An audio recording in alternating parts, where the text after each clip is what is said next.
오늘도 이 자리에 하나님을 예배하러 오신 여러분들께 주님의 한없는 십자가의 보혈의 은혜가 쏟아지기 원합니다.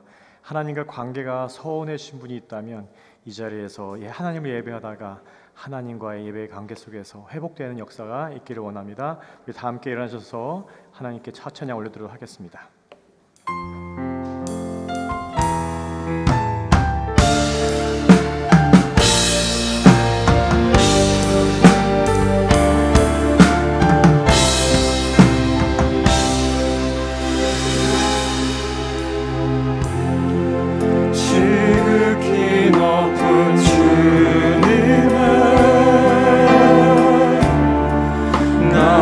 성소로 들어갑니다. 세상의 신을 넘고서 주보자 앞에 엎드리 내 주를 향한 사랑과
하나님, 내가 예배할 때에 나를 창조하신가 하나님 한 분만을 바라보며 예배할 수 있도록 인도해 주시옵소서. 온 땅에 주님 되신 주님이 내 이름 아시며 사랑만 돌보네. 어둠은 밝히시는 새벽별 방황하는 내 맘 주의 길을 주시네. 나로 인함이 아닌 주가 행하신 일로 나의 행함이 아닌 오직 주로 인하여 나는 너는 뛰어다치는 이름 없는 꽃과 같네. 바다의 이름 파도 안개와 같지만 주는 나를 붙드시고 부르짖음 들으시며 날 위하시네. I'm a flower, I am a flower quickly fading, here today, gone tomorrow. Already calling ocean, don't ever in the wind. See you, hear me when I'm calling. Won't you catch me when I'm falling? You call me who I am. I am yours.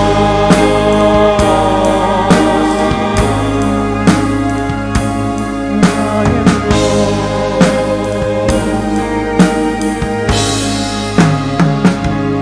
주님은 나의 죄를 보시고 사랑 성령의 눈으로 날 일으키시네. 바다를 잠잠하게 하시듯 내 영혼의 복음 무효해 하시네. 나로 인함이 아닌 주가 행하신 일로, 나로 행함이 아닌 오직 주로 인하여 나는 너를 피었다 치는 이름 없는 꽃과 같네. 바다의 이름 파도 안개와 같지만 주는 나를 붙드시고 부르짖음 들으시며 날 피하시네. I am a flower quickly fading, here today, gone tomorrow. No matter the ocean, no matter in the wind, see you, hear me when I calling. Lord, you catch me when I calling. You told me who I am. 나는 너를 피었다 치는 이름 없는 꽃과 같네. 바다의 이름 파도 안개와 같지만 주는 나를 붙드시고 부르짖음 들으시며 날 위하시네. 나 오직 주의 것, 나 오직 주의 것, 나 오직 주의 것, 나 오직 주의 것.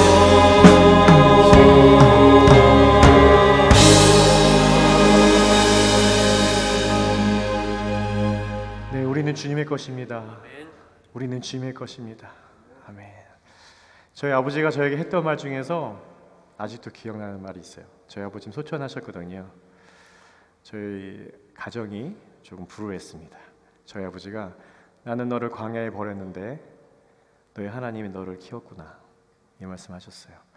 제가 19살 때 예수님을 만나고 그렇게 하루하루를 견뎠습니다. 그리고 지금까지 왔네요. 주님의 보혈의 능력 때문에 제가 견딜 수 있었고 또 내일 또 살아갈 수 있는 힘이 생깁니다. 여러분께서 어려운 일이 있으더라도 주님 바라보시며 주님 여러분 붙잡으실 것입니다. 여러분 오늘 주님 은혜를 생각하고 십자가의 보혈 능력을 생각하고 십자가의 보혈 능력들이 여러분과 함께 있음을 고백하며 나가는 그런 예배 됐으면 좋겠습니다. 우리 십자가의 보혈을 함께 찬양합니다.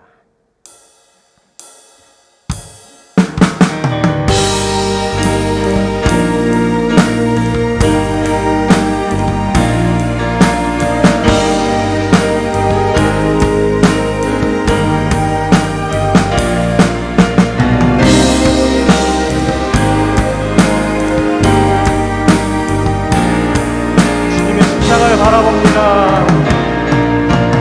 주 달리신 십자가를 내가 볼 때 주님의 잠이 내 마음을 경성케 해. 주께 감사하며 내 생명 주께 드리는 원성의 날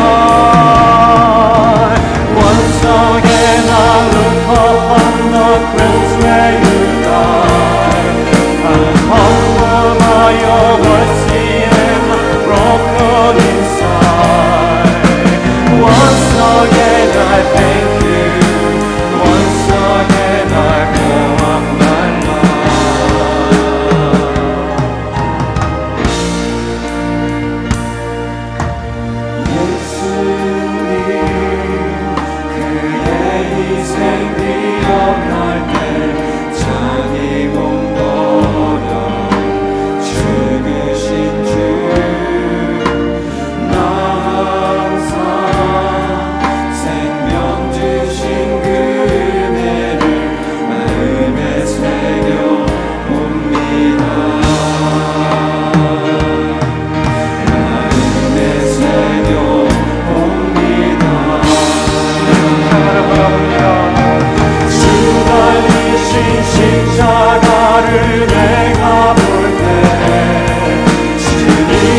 우리가 주님을 만나고 마음이 뜨거워져서 뜨거운 예배를 하나님께 드릴 때가 분명히 있을 겁니다. 그리고 지금도 그런 시간을 뜨거운 예배를 보내시는 분도 있을 겁니다.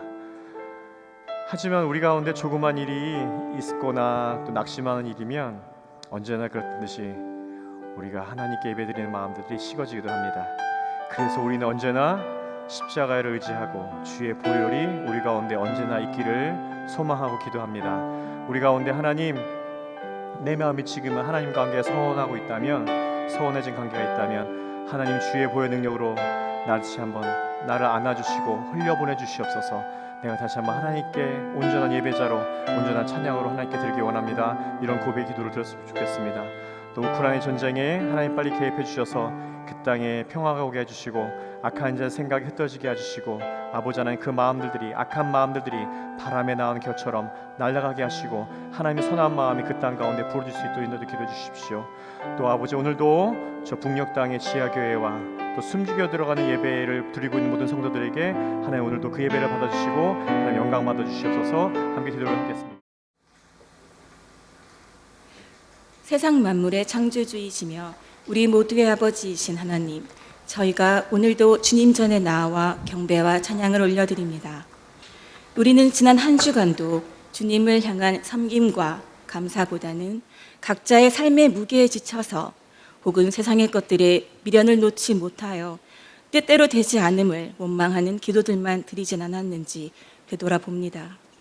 우리는 나약하고 어리석은 죄인들이라 우리 주 대신 예수님의 뜻을 알지 못하고 그 음성을 듣지 못하고 만지심을 느끼지 못하고 살아가는 날이 많지만, 주님 예배하는 이 순간만큼은 진심으로 주님의 뜻을 구하고 저희 같은 죄인들을 위해 피 흘려 희생하심을 감사하며 나를 위함이 아닌 오롯이 주님을 향한 찬양과 경배를 드리는 시간이 될 수 있도록 예배의 모든 순간에 함께하여 주세요. 공중에 나는 새도 길에 피는 이름 모를 들꽃도 돌보시는 하나님, 우리를 너무도 사랑하사 하나님의 형상으로 창조하셨으나 우리는 그 사랑을 깨닫지 못하며 오늘도 여전히 그 사랑을 의심하고 세상과 타협하며 나의 의의만을 주장하는 죄인들입니다. 우리의 죄를 용서하시고 나의 아집과 의심과 교만을 내려놓고 주님의 뜻에 순종하는 변화된 삶을 살 수 있게 하여 주세요. 예수님을 향한 사랑을 키우는 우리 어린아이들과 청소년들에게 더 없는 은혜와 축복을 주시고 그 마음 하나하나에 성령님께서 터치하시고 인격적으로 만날 수 있는 복도 그들의 인생 가운데 허락하여 주셔서 세상에 복음을 전하는 빛의 씨앗들이 될 수 있도록 하여 주세요. 예배를 준비하는 모든 손길들을 축복하여 주시고 믿음으로 무장하게 하시어 그 몸과 마음이 지치지 않게 하여 주시고 말씀을 전하시는 담임 목사님께도 성령님의 역사하심이 함께 하시어 말씀을 듣는 우리 모두가 성부 하나님의 뜻을 깨닫고 성령 하나님을 구하는 삶을 살 수 있도록 하여 주세요. 내 주 되시는 예수님께 당당히 사랑을 구하고 마음껏 찬양하며 전심으로 기도할 수 있음에 감사합니다. 지금 이 시간에도 곳곳에서 크리스천이라는 이유로 박해를 받고 생명을 잃는 그 땅에도 주님 함께하여 주셔서 그들의 믿음이 지금은 비록 어두운 밤을 밝힐 수 없는 작은 반딧불이 하나일지라도 주님의 역사하심으로 섬광과 같은 빛의 큰 줄기가 되게 하여 주세요. 이 모든 말씀 오늘도 우리를 사랑으로 손 내밀어 붙들어 주시는 우리 주 예수 그리스도 이름으로 기도드립니다. 아멘. 우리 신앙 고백합니다. 나는 전능하신 아버지 하나님, 천지의 창조주를 믿습니다. 나는 그의 유일하신 아들 우리 주 예수 그리스도를 믿습니다. 그는 성령으로 잉태되어 동정녀 마리아에게서 나시고 본디오 빌라도에게 고난을 받아 십자가에 못 박혀 죽으시고 장세된 지 사흘 만에 죽은 자 가운데서 다시 살아나셨으며 하늘에 오르시어 전능하신 아버지 하나님 우편에 앉아 계시다가 거기로부터 살아있는 자와 죽은 자를 심판하러 오십니다. 나는 성령을 믿으며 거룩한 공교회와 성도의 교제와 죄를 용서받는 것과 몸의 부활과 영생을 믿습니다. 아멘. 우리 말씀 같이 봅니다. 골로새서 1장 24절에서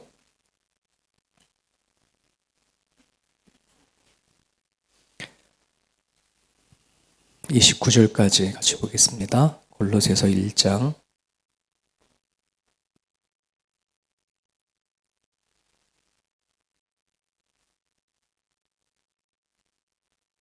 찾았으면 우리 한 목소리로 읽습니다. 시작. 나는 이제 너희를 위하여 받는 괴로움을 기뻐하고 그리스도의 남은 고난을 그의 몸된 교회를 위하여 내 육체에 채우노라.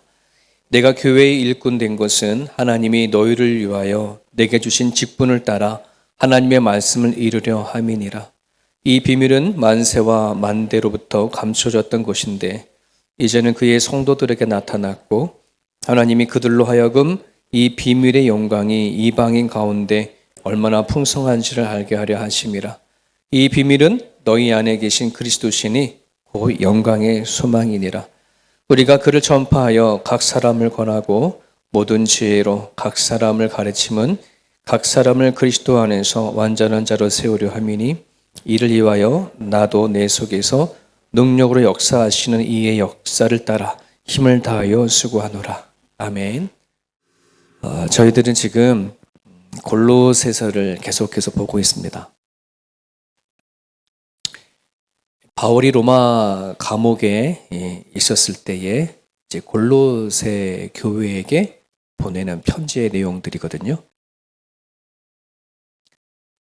이 골로새서를 썼을 때가 기후 62년경이었어요. 62년경. 그리고 2년이 조금 더 지나게 되면 이제 로마의 황제 네로가 황제가 되면서 그 네로가 기독교를 핍박하고 박해하는 일들이 일어나죠.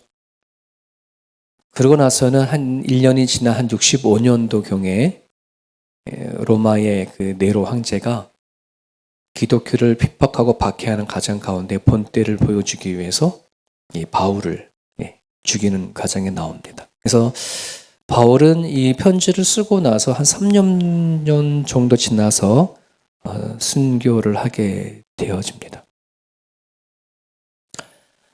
참으로 아까운 인물이죠. 우리 기독교의 역사를 보게 되어지면 바울 같은 인물이 좀 더 오래 남아서 좀 더 많은 것을 기록하고 또 좀 더 많은 것을 전했으면 얼마나 좋았을까.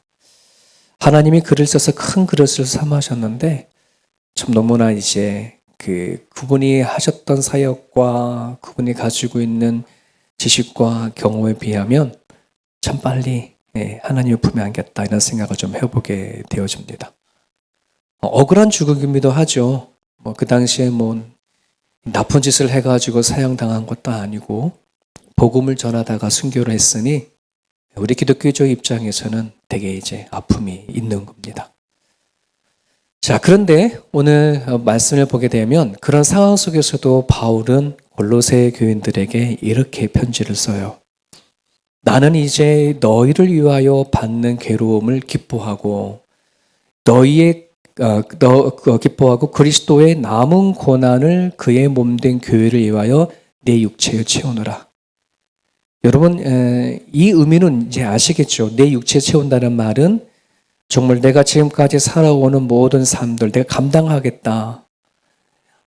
너를 위해서 받는 괴로움을 기뻐하고, 즉 내가 복음을 위한 것이라면 또 주를 위한 것이라면은 내가 내 몸 교회를 위해서 기꺼이 내가 감당하겠다. 이런 메시지겠죠. 그죠? 이 메시지는. 그런데 이게 어떻게 보면 그 노란 글씨에 되어 있는 그리스도의 남은 고난 이런 표현이 성도들로 하여금 자꾸 이제 우리의 말로 보면 약간 이제 질문이 던질 수 있는 그런 질문이 그 말이거든요. 예수님께서 십자가 못 박혀 돌아가셨는데 남은 고난이 있어? 예수님이 십자가에 죽으심으로 우리를 위해서 고난 당하신 것이 충분하지 않아? 이렇게 질문을 던질 수 있죠. 근데 그런 내용은 아닐 거예요. 왜냐 그러면은 예수님께서 십자가 못 박혀 돌아가셨을 때에 맨 마지막에 다 이루었다 이렇게 말씀하잖아요. 그 다 이루었다는 말이 뭐예요? 당신께서 십자가 못 박혀 돌아가시는 그 고난과 그 죽음이 부족함이 없는 거죠. 완전히 다 이룬 거잖아요. 그죠? 그래서 그리스도인의 남은 고난, 예수님이 우리의 속죄를 위해서 구원하시기 위해서 뭔가 고난을 덜 받았어? 이런 생각을 할 수도 있는 거거든요. 그런 쪽에서 우리는 이 부분의 고난을 이렇게 해석하죠. 예수님 때문에 받는 고난이다. 이렇게 우리는 이제 해석을 하고 받아들여요. 또 고린도의 나중에 좀 말씀 보겠지만 고린도 후서에 가면 바울이 또 그리스도의 고난을 얘기를 하면서 저런 뉘앙스로 얘기를 하거든요. 예수님 때문에 받는 고난.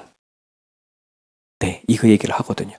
그러니까 예수님 때문에 나는 받는 이 고난을 기꺼이 기뻐하고 기꺼이 감당할 거야. 이렇게 우리는 이 말씀을 해석하고 받아들여요. 그런데 이제 천주교는 저 말을 있는 그대로 받아들여요. 그러니까 그리스도의 남은 고난, 예수님이 십자가에 못 박혀 돌아가신 것이 완전한 고난이 아니구나. 그래서 예수를 믿는 성도들의 이 땅에 살아가면서 그 고난과 합쳐져서 예수님의 고난과 성도들의 고난이 합쳐져서 진정한 구원을 이룬다라고 천주교는 그렇게 봐요. 그리고 여기에서 뭐가 만들어졌냐면 왜곡된 하나의 교리가 만들어져요. 어떤 교리가 만들어지냐 그러면 공덕 축적설이에요. 천주교 다니신 분 혹시 분 계시면 저게 언제 만들어졌냐면 당시 교황이 성 베드로 성당을 짓는 과정 가운데 재정적으로 좀 부족하고 해서 이 재정적으로 좀 뚜루꾼지 끌어넣기 위해서 면죄부로 하는 거 혹시 이렇게 아시나요? 면죄부로 하는 걸 만들어 팔 때에 즉 공덕 축소설도 같이 두 가지를 같이 만들었어요. 면죄부하고 공덕 축소설. 제 공덕 축소설이라는 말은 뭐냐면 예를 들면 이런 거예요. 바울이나 베드로 같은 성인들은 그들이 구원받는 데 있어서 너무나 충분한 의를 가지고 있다. 충분한 의를 행했다. 순교까지 했으니 말이죠. 여러분 신앙생활 하다가 대충 간달간달해가지고 신앙생활 하다 구원받는 사람과 하나님을 위해서 열심히 신앙생활하고 복음 전하고 순교하는 사람의 그 의가 그 공덕이 똑같을 수가 있냐 이런 거겠죠. 그래서 바울이나 베드로 같은 이런 성인들이 쌓은 공덕이 하늘에 쌓여져 있어요. 그러면 이 쌓여진 공덕을 이 땅에 사는 성도들이 돈 주고 사는 거예요. 헌금을 하면 그 공덕을 사서 누구한테 줄까요? 자기가 생각할 때 이 땅의 가족들이 신앙생활을 좀 흐지부지 했거나 간들간들 했거나 아예 예수를 믿지 않고 죽은 연옥에 가 있는 친척들을 위해서 이름으로 사는 거예요. 그러면 그 사람들이 마지막 최후의 심판에 뭐 하는 거예요? 천국 갈 수 있다. 이게 공덕 축소설이라는 거예요. 예수님이 공덕이 부족해서 성도의 공덕이 고통이 합쳐져야 구원을 이루는 것도 아니고요. 성도들이 살아가는 그 의가 구원받기 위해 충분히 남아 있어서 거기 쌓아져서 누군가가 줄 수 있는 것이 아니거든요. 근데 그렇게 생각을 하는 거죠. 고린도후서 1장 15절에 아까 말씀드렸던 것처럼 그리스도의 고난이 우리에게 넘친 것 같이 우리가 받은 위로도 그리스도로 말미암아 넘치도다. 바울은 똑같은 그리스도의 고난 얘기를 하면서요. 한번 생각해 보세요. 저 의미가 뭘까요? 우리가 받은 위로가 그리스도로 때문에 넘치는 것 같이 우리가 예수님 때문에 받는 고난도 그만큼 넘친다. 이 얘기잖아요. 그죠? 네. 같은 뜻인 거예요. 같은 의미인 거예요. 그래서 그리스도의 남은 고난이라고 한다는 것은 예수님이 무엇인가 그 구원을 이루시기 위해서 덜 고난받은 게 아니라 바울은 그리스도의 남은 고난, 즉 예수님 때문에 받는 고난, 이것을 내가 기꺼이 감당하겠다라고 하는 의미예요. 왜냐하면 이제 우리 신앙생활 하시는 분은 글을 이렇게 말씀을 읽다가 그리스도의 남은 고난에 대한 그런 질문들을 참 많이 하시거든요. 그 부분을 좀 짚고 넘어가야 해서 말씀을 드렸습니다. 그래서 바울에게 그리스도의 남은 고난이라는 것은 복음을 전하는 일로 말미암아 로마 제국을 통해서 받는 박해, 핍박, 그런 거예요. 나는 기꺼이 도망치지도 않고 내가 언제 죽을 줄 모르지만 내가 복음 전하다가 지금 여기 감옥에 갇혀 있는 이 모든 고통과 이 모든 상황을 나는 기꺼이 기쁨으로 받아들이겠다. 여러분 당시 바울이 활동하던 그 당시에 즉 로마인들이 왜 기독교를 그렇게 싫어하고 핍박을 했을까요? 네, 그것은 크리스찬들이 황제를 숭배하지 않았기 때문에 그 당시에 로마 제국은 막 힘있게 퍼져나가는 건데 그 로마 제국의 파워는 황제의 힘, 황제로 중심으로 세워진 조직력이었거든요. 근데 크리스찬들이 황제를 숭배하지 않아 반제국주의자였기 때문에 이들이 갖고 있는 로마 제국의 힘이 분산되어지고 크리스찬 때문에 깨어질까 봐 대한 두려움이 되게 많았어요. 그래서 수단과 방법을 가리지 아니하고 어떻게 해서라도 뭐 하는 거예요? 크리스찬을 잡아다가 죽여버리고 나가는 거죠. 핍박하는 거죠. 그랬던 로마 제국이 우리가 알다시피 4세기경에 뭐 하는 거예요? 로마의 제국의 기독교가 그죠? 국교화되어졌잖아요. 로마 제국의 기독교가 국교가 되어버렸어요. 어떻게 이게 가능해졌는가? 그것은 오늘 지금 바울이 우리에게 전하고자 하는 것, 믿는 자 안에 있는 예수 그리스도, 즉 우리 안에 있는 예수 그리스도, 곧 영광의 소망이 우리 가운데 있기 때문에 그 당시에 예수를 믿는 사람들에게 있었기 때문이다 하는 것을 얘기해 주는 거예요.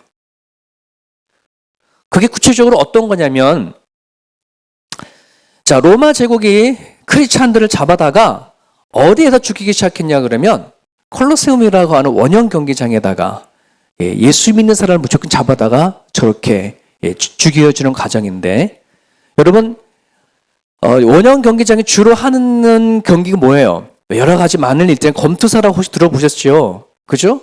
그 당시 검투사들이 짐승과 싸우고 이렇게 막 싸우고 하는 그런 검투사를 하는 건데, 그 당시 모였던 원형 경기장에 있는 수많은 사람들은 그걸 즐겨왔거든요.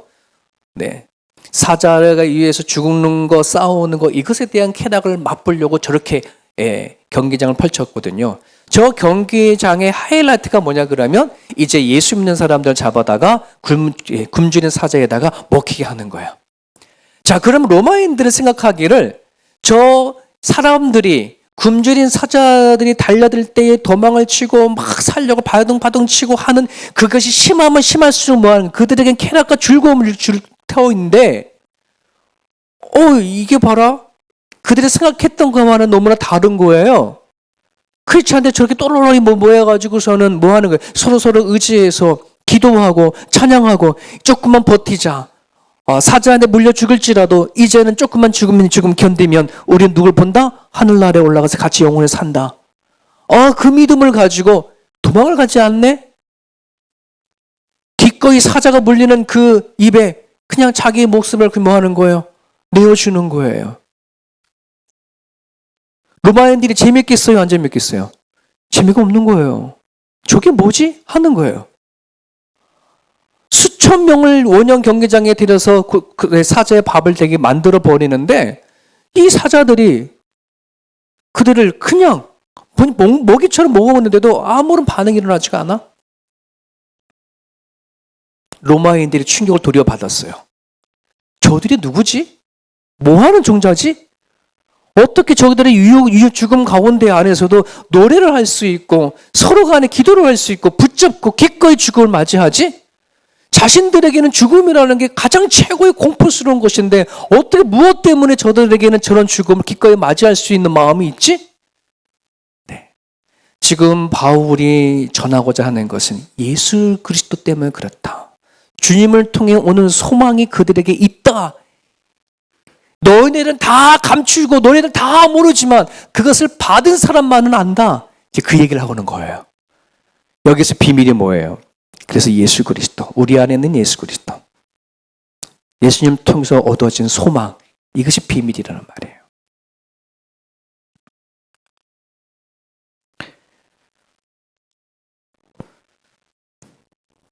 여러분, 이렇게 질문하고 싶어요. 오늘은 예수님 때문에 여러분이 밝히 드러나는 예수님 때문에 소망이 있습니까?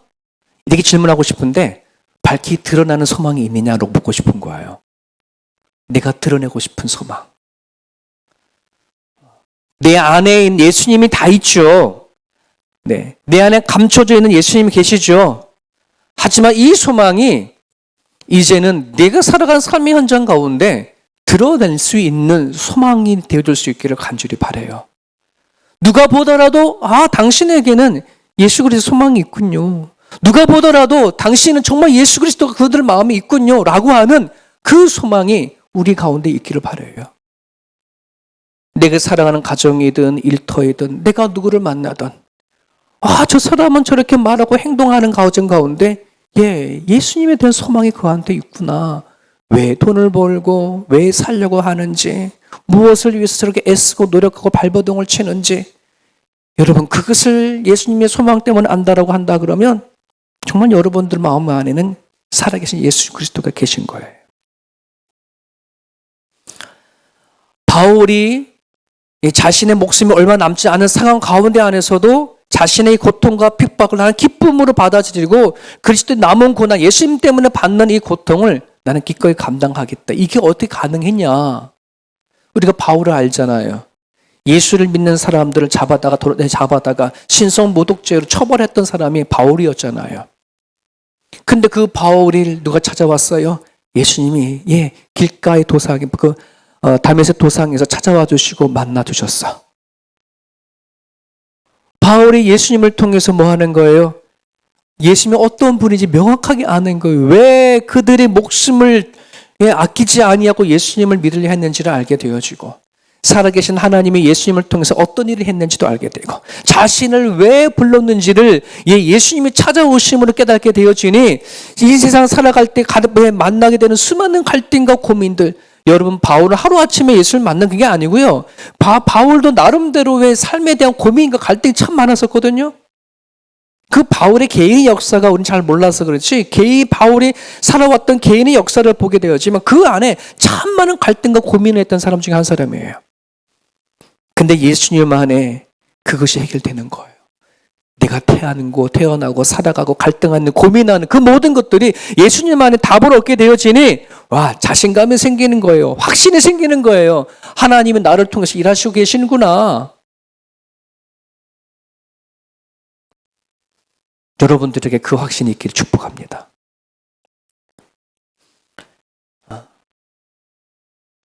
그 확신이 있다 보니 그가 한 번은 빌립보에서 전도를 하는 과정 가운데 복음을 전하고 또 구걸하고 하는 사람을 치유해주고 회복해 줬어요. 근데 그 일이 누명이 되고 억울함이 되어져서 감옥에 갇히게 되어지는 일들이 빌립보에서 일어나거든요. 여러분 그때에 바울이 자기가 그 당시에 바울은 뭐가 갖고 있었냐면 시민권자였어요. 로마 시민권자였어요. 억울하게 잡히지 않아도 되고 감옥소에 가서 굳이 매를 맞지 않아도 되거든요. 근데 왜 그 순간에 그 당시에 자신이 가지고 있는 로마 시민권을 행사하지 않았을까? 기꺼이. 왜? 로마의 시민권을 행사하면 그 자리에 바로 감옥에 들어갈 수 없어. 재판을 걸치고 하든 뭐 어떤 상황을 통해서 가게 되어 있거든요. 함부로 때릴 수도 없는 거예요. 근데 바울은 그거를 행사하지 않았어요. 근데 그가 처음부터 끝까지 행사를 안 한 건 아니에요. 그가 1차, 2차, 3차 전도전쟁을 하면서 필요에 의했을 때는 로마 시민권을 라고 얘기를 했고 그것을 인해서 피해 난 때도 있었어요. 근데 왜 그 순간에는 하지 않았을까? 여러분, 바울은 자신의 인생을 살아가는데 좋은 일이 있든 그렇지 않은 일이 있든 하나님 앞에 기도했던 사람이에요. 성령께서 이 빌립보에서 이런 일을 통해서 억울한 누명이 왔고 억울한 감옥 생활을 할지 모르지만 성령께서 여기에서 뭔가 하시고자 하신 일이 있구나 하는 것을 깨달았기 때문에 그 자기의 갖고 있는 권리를 행사하지 않았어요. 여러분 이거 되게 중요한 메시지예요. 우리 모두가 살아가는 다 내 권리가 있고 내 주장이 다 있잖아요. 근데 이것이 하나님의 일이라면, 하나님의 뜻이라면 내 권리, 내 주장 포기할 수 있을까? 그런 거거든요. 바울은 기꺼이 그걸 포기해버렸어요. 그리고 나가서 감옥에 들어가서 신라와 함께 찬양하고 기도했어요. 그랬더니 지진이 일어나고 옥문이 열렸어요. 바울과 신라를 지키고 있던 간수가 밤밤에 지진이 일어나고 옥문이 열린 것을 바라봤더니 제수가 다 도망친 줄 알고 이제 난 죽었구나. 스스로 자결 하려고 할 때의 소리가 들리죠. 바울이 여보세요, 우리 여기 있다고. 간수가 그 상황 앞에 어찌 당신들이 도망치지 아니하고 남을 수 있는가? 바울이 자기가 여기까지 들어온 이야기를 하지 않습니까? 예수님 만난 이야기 하지 않습니까? 그 간수가 예수님을 영접을 하고 그 간수가를 토대로 해서 빌립보 교회가 세워지는 초석이 되어지잖아요. 그렇지 않습니까? 바울은 너무나도 확실했어요. 자신한테 오는 비록 억울한 누명이고 자신한테 닥치는 고통이고 아픔일지 모르지만 이 자리에 하나님이 일하신다고 확신을 하니 하나님이 그걸 갖고 뭐 하는 거예요? 일하신다는 거예요. 그 믿음이 있었던 거예요.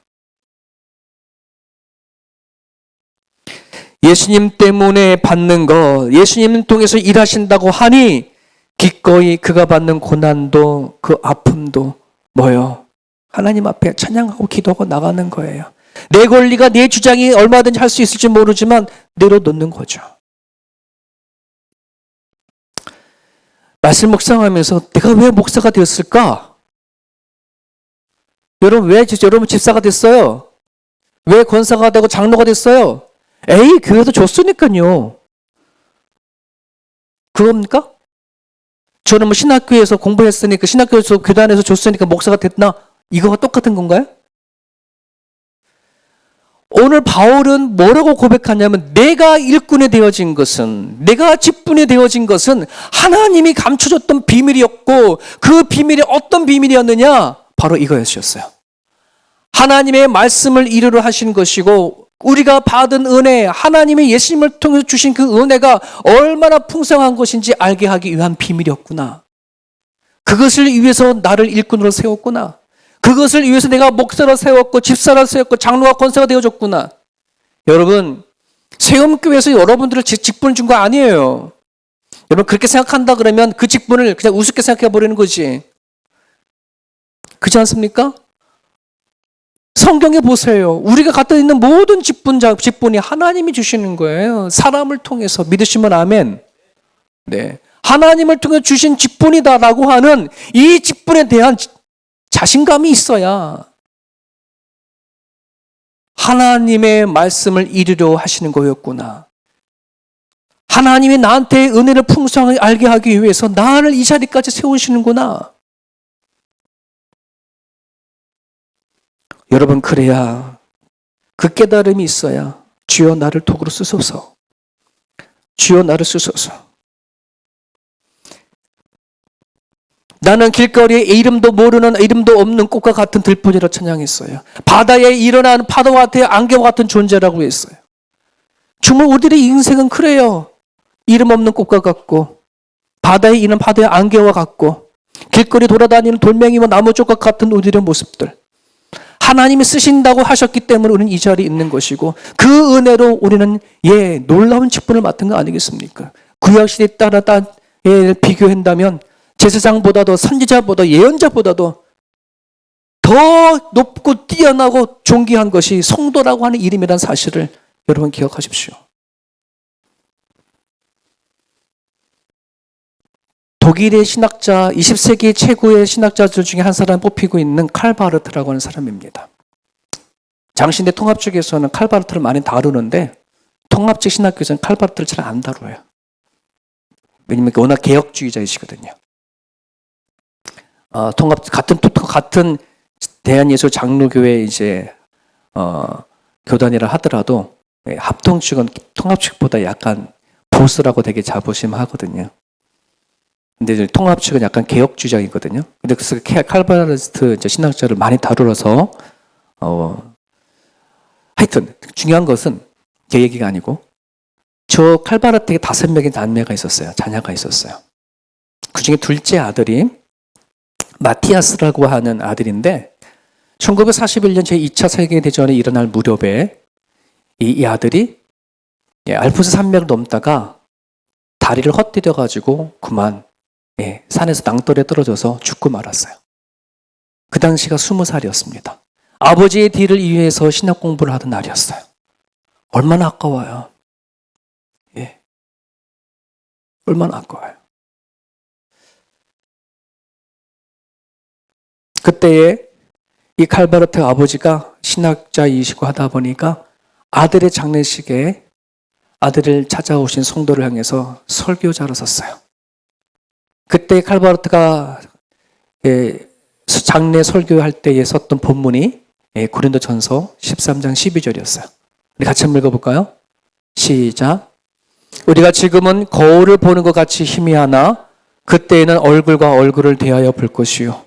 지금은 내가 부분적으로 아나 그때에는 주께서 나를 아신 것 같이 내가 온전히 알리라. 여러분 지금은 언제예요? 지금 우리가 살고 있는 이 순간. 그때는 언제 그때예요? 내가 죽어 하나님 나라 갈 날. 우리는 지금과 그때 사이에 뭐가 있어요? 네, 죽음. 죽음을 걸치면 우리는 지금 있다가 그때로 가는 거잖아요. 근데 칼바르트 그 아버지는 그 아들의 죽음 앞에 이렇게 설교를 합니다. 지금과 그때는 죽음으로 이어지지 아니하고 예수 그리스도로 이어집니다. 연결되어집니다. 지금 내가 믿고 있는 지금 예수님, 내 안에 있는 예수님, 꼭 내가 죽어야지 만나는 분 아니잖아요. 내 안에 계시잖아요. 성령 하나님이 꼭 내가 죽어야 만나는 분 아니잖아요. 지금 내가 여기서도 만날 수 있는 분이잖아요. 죽음 다음에 하나님 나라 가서도 그 예수님, 그 성령 만날 수 있는 거잖아요. 우리는 믿는 사람은 죽음을 통해서 연결되는 게 아니라 예수님을 통해서 연결되어져 있는 거예요. 그 아버지가 아들의 죽음 앞에 이렇게 설교를 합니다. 지금은 아들의 죽음 앞에 내가 고통이고 슬픔일지 모르지만 예수가 내 안에 있기에 나는 지금 기뻐합니다. 지금 내 아들이 하나님을 만나고 수많은 믿음의 사람들을 만나고 있는 그 사실 앞에 내가 감사합니다. 그게 내 위로입니다. 너무 감동이죠. 죽은 다음에 가서 만날 생각하지 아니하고 예수 안에 연결되어져 있어서 지금 슬픔을 기쁨으로 만들 수 있고 지금 어려움을 감사로 느낄 수 있는 것이 예수님을 통해 연결되어져 있다는 거예요. 여러분 오늘 우리 안에 들어와 계셔서 예수를 믿게 하시고 하나님 나라를 알게 하신 그 성령 하나님은 죽어서만 만나는 게 아니라 지금도 우리 가운데 계신 하나님이에요. 그 하나님이 모시는 곳이 하나님 나라 아니겠습니까? 꼭 죽어야 하나님 나라가 있는 게 아니고 그 하나님 나라를 사실 수 있게 축복합니다, 여러분.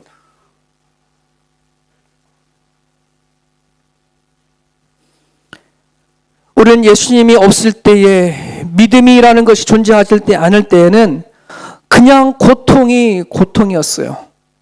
아픔이 아픔이었었어요. 하지만 믿는 자에게는 죽음의 두려움보다 더 강력한 뭐가 있다? 소망이 있어요. 소망이. 그래서 우리 이렇게 찬양하잖아요. 주 안에 기쁨 있네. 주 안에 살자. 주 안에 평안 있네. 주 안에 살자. 여러분 죽은 예수님을 품지 마세요. 내 안에 있는 살아계신 하나님을 품으십시오. 예수님 안에 소망을 가지십시오. 내 육신은 늙어가고 미래에는 얼마 남지 않았어 라고 하는 그 내 현실을 보지 마시고 내 안에서 끝도 없이 말씀하시고 하늘나라와 연결되어 주신 그 예수님 안에 오늘 내가 슬프고 좌절하고 절망한 일이 있다 할지라도 예수님 앞에 여러분들이 소망을 갖고 살아갈 수 있는 저와 여러분의 모습이 되기를 간절히 바랍니다. 여러분 지금 이 땅에 살고 있는 사람이 많겠습니까? 하늘나라에 있는 사람이 많겠습니까? 예, 이 지구상에 살고 있는 세상 사람들의 수보다 하늘나라에 먼저 가 있는 사람들이 더 많아요. 그죠? 오늘 우리가 이 땅에서 먹고 마시는 것처럼 그 때가 되어지면 그날에 저 하늘나라에 있을 때 우리는 더 똑같이 먹고 마실 겁니다. 우리가 지금 보는 것보다도 더 뚜렷하게 볼 것이고 더 뚜렷하게 느낄 것이고 지금 우리가 현실보다 더 현실적으로 그 세상에 살아갈 것입니다. 이것이 바로 바울이 우리에게 알려주고자 했던 것이 예수 그리스도에 대한 소망을 얘기하고 있는 것이에요.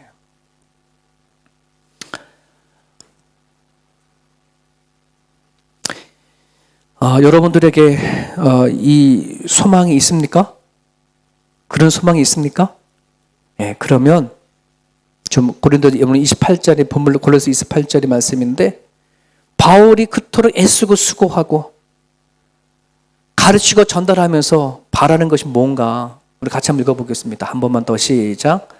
우리가 그를 전파하여 각 사람을 권하고 모든 각 사람을 가르침은 각 사람은 그리스도 안에서 완전한 대로 세우려 함이니 이를 위하여 나도 내 속에서 능력으로 역사하는 이의 역사를 따라 힘을 다하여 수고한다. 바울이 힘을 다하여 수고하고 마음을 다하여 가르치고자 하는 건 뭐라는 거예요? 각 사람이. 골로새 교회인들의 각 사람들이 완전히 한 자로 세워지기를, 세움교회 성도들이 한 예수님 안에서 완전한 자로 세워지기를. 여러분, 완전하게 세운다는 말은 다른 말로 말하면 성숙한 자로 세운다는 뜻이에요. 성숙한 자. 어린 아이로서 살아가는 게 아니라 성숙한 자.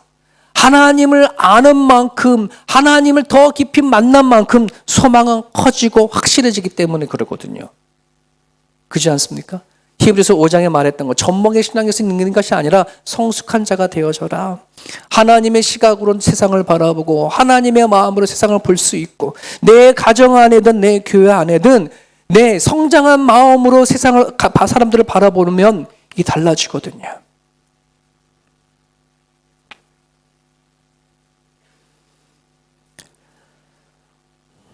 주님 안에서 하나님이 무엇을 기뻐하시고 무엇을 싫어하는지 분별할 수 있는 저와 여러분의 모습이 되기를 원하고요. 이런 글이 하나가 있습니다. 내가 하는 일이 나인 줄을 알아 죽을 힘을 다하고 내가 갖고 있는 것이 나인 줄 알고 손에 쥐가 나도록 움켜쥐다가 문득 잃어버린 나를 찾아 뒤돌아보니 어느새 석양이구나. 무슨 말이에요? 내가 하는 일만 쫓아가지 말라는 말이죠.